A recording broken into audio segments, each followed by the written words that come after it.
Bonjour à tous, bienvenue sur la chaîne de Monsieur Motivé, une des chaînes les plus motivées de YouTube avec Remind Motivation et une des chaînes les plus authentiques de YouTube.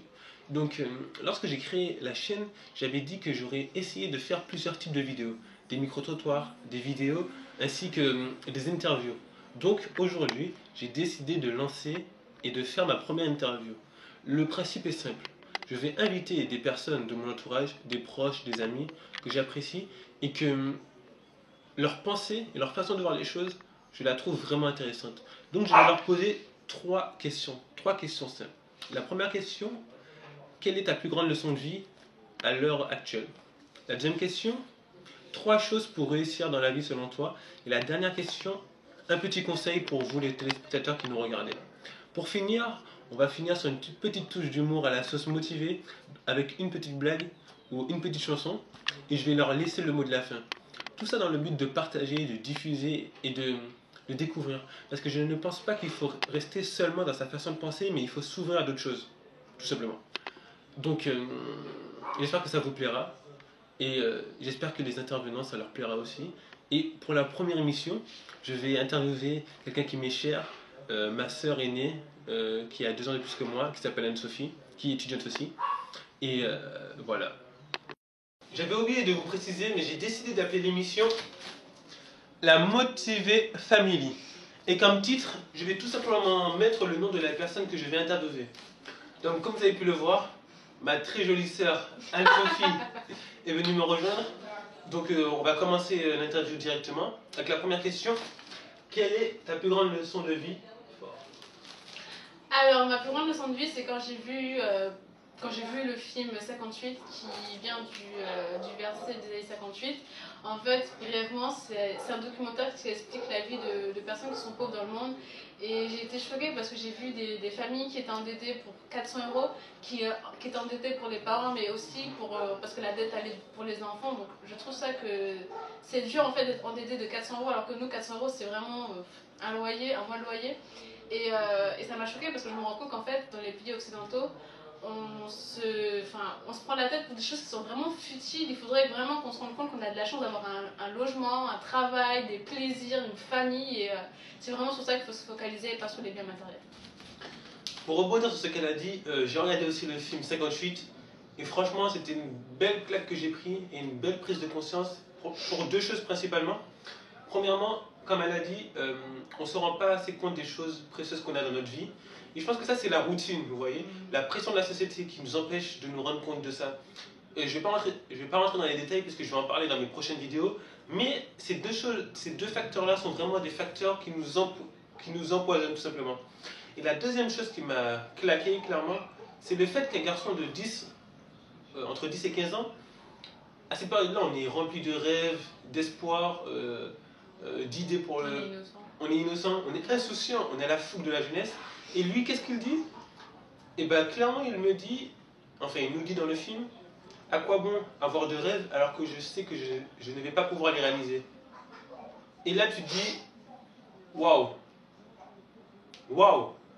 Le gars, je bug tellement que le gars, il t'a donné une claque, il t'a claqué en quelques secondes. Et là, tu te dis, eh ben oui, j'ai de la chance. Et là, il y a des prises de conscience. Tu te dis, ah ouais, mais moi j'ai ci, j'ai ça, j'ai ci, j'ai ça. Et pourtant, on se plaint pour un oui ou pour un non. Donc c'est vraiment la routine et la pression de la société qui nous empêche vraiment de nous rendre compte des choses. Et je vais en parler dans une autre vidéo. Deuxième question.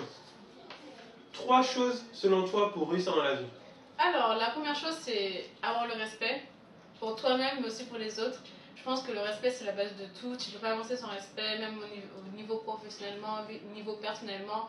Et avant tout, c'est de te respecter toi-même et de respecter les autres. La deuxième chose, c'est l'humilité, parce que l'humilité, pour moi, c'est une grande qualité dont on devrait avoir besoin, sauf que c'est une qualité aussi qu'on est très rare à l'avoir. Je pense qu'on est beaucoup égoïste dans la vie de tous les jours. Et l'humilité aussi, c'est ce qui te permet de te remettre en question. La vie va te donner beaucoup de claques et il faut saisir ces claques justement pour te rendre compte que tu peux améliorer certains points. Et si tu n'as pas l'humilité, tu ne pourras pas améliorer ces points. Il y a aussi le fait de toujours se dépasser, de toujours faire le mieux que tu peux, même si tu sais, enfin, je sais pas forcément quand tu rentres dans une action, mais si à la fin de cette action, tu sais, enfin, tu n'as pas réussi, c'est pas grave parce que tu sais que de toute façon, tu as donné le meilleur de toi-même, donc au pire, tu peux pas faire plus, donc c'est pas grave et tu retourneras une prochaine fois.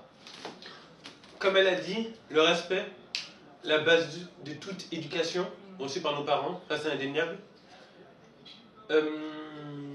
L'humilité. L'humilité, mais dans deux sens. Premièrement, on ne peut pas arriver seul, donc forcément il faudrait que tu remercies certaines personnes, même si elles sont dans l'ombre. Et deuxièmement, l'humilité dans le sens où la remise en question, l'introspection, les prises de conscience. Tout simplement. Parce que si tu ne te remets pas en question, tu continueras à prendre des claques. Et le but, c'est de ne pas en prendre. Tout simplement. Et la troisième chose, fais toujours de ton mieux. Parce que quand tu fais de ton mieux, tu ne peux pas être déçu du résultat. Parce que tu sais que tu as donné ton max. Et quand tu réussiras en faisant de ton mieux, tu auras une sensation de plaisir, de jouissance carrément, totalement inédite. Et tu te diras, waouh, waouh, waouh, waouh, waouh, waouh. Comme dit Confucius, malgré le fait qu'il parle de travail, faites un travail que vous aimez et vous n'aurez plus à travailler un seul jour de votre vie. Et ben, fais un truc que tu aimes vraiment parce que tu as envie de le faire, pas parce qu'on t'oblige ou voilà. Et la dernière question, un petit conseil pour les personnes qui nous regardent, un petit conseil pour réussir dans la vie ou dans la vie de tous les jours. Une chose que j'ai découvert, enfin, genre je suis pas spoilée, mais bon, c'est le fait de ne pas dissocier bien le plaisir et le bonheur. Je pense qu'on cherche tous à avoir du plaisir ou à avoir du bonheur, sauf qu'on se rend compte que, enfin, on se rend compte qu'il y a beaucoup de gens qui ne dissocient pas les deux. Je pense qu'avoir un plaisir, c'est se rendre compte que c'est quelque chose sur un instant T, alors que le bonheur, c'est quelque chose qui est sur le long terme. Le bonheur, c'est quelque chose que tu as en étant avec ta famille, en étant au travail, en étant avec ton copain, en regardant le soleil dehors. Franchement, tu te lèves le matin, tu es super contente d'être heureuse. Et le plaisir, c'est juste quoi, manger une glace, avoir du sexe, c'est vraiment quelque chose qui est sur l'instant T. Et je pense qu'il ne faut pas qu'on associe les deux ou qu'on cherche le bonheur dans le plaisir. Parole de sage. Donc le plaisir est éphémère alors que le bonheur est peut-être pas éternel, mais sur le long terme. Comme le magnifique film de Will Smith à la recherche du bonheur. D'ailleurs, il mérite un Oscar. Ils ne l'ont pas donné, mais il mérite un Oscar. Donc on va finir sur la petite chanson ou la petite blague. Tu choisis la blague ou la chanson? Je choisis la blague. La blague. Mais je peux vous dire que l'humour de ma sœur, il est spécial. J'assume. Elle assume, donc elle est elle-même au moins. Alors, c'est une... Quoi? Ah pardon.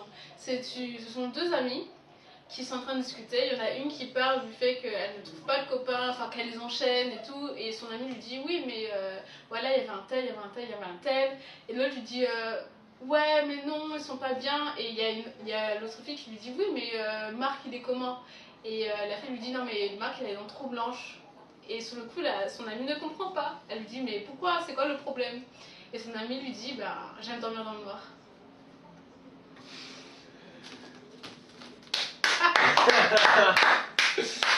C'était très spécial, donc voilà. C'était intelligent surtout. C'était intelligent, excuse-moi. Donc avant de lui donner le mot de la fin, je vais tout simplement vous dire merci pour avoir regardé cette vidéo. J'espère que ça vous a plu déjà, que vous serez là pour les prochaines. Merci d'aimer, de partager, de diffuser, de continuer à regarder. On va essayer de faire encore mieux et monter crescendo toujours plus. Je tiens à remercier Anne-Sophie pour sa participation et pour sa présence. Avec plaisir. N'ayez pas peur de tenter et d'essayer. Le véritable échec, c'est de ne rien faire et de rester là assis et d'être spectateur. C'est vraiment la problématique. Est-ce qu'on veut être acteur ou spectateur de sa vie? Moi j'ai choisi. Anne-Sophie, t'as choisi ou pas? Yes. Elle a choisi aussi. Donc, toi derrière ton écran, fais un choix. C'est un choix personnel. Toi seul as la réponse. Je sais juste que je pense que la vie est beaucoup plus marrante et beaucoup plus intéressante quand tu es acteur que spectateur. Donc voilà. Comme je l'ai dit toujours, tout est possible pour celui qui croit. Tout est possible pour celui qui croit. Tout est possible pour celui qui croit. Ok, on est bien d'accord. Donc restez motivés, souriez, profitez de la vie, vivez l'instant T et puis bah, je laisse Anne-Sophie sur les petits mots de la fin. Avant ça, Et puis, vas-y. Donc le mot de la fin, ça serait de rester vous-même. Vous êtes unique, vous êtes tous différents, on est tous différents, on a tous une personnalité, on se ressemble pas. L'avantage, c'est vraiment que le fait qu'on soit unique, je trouve que ça rend le monde beau.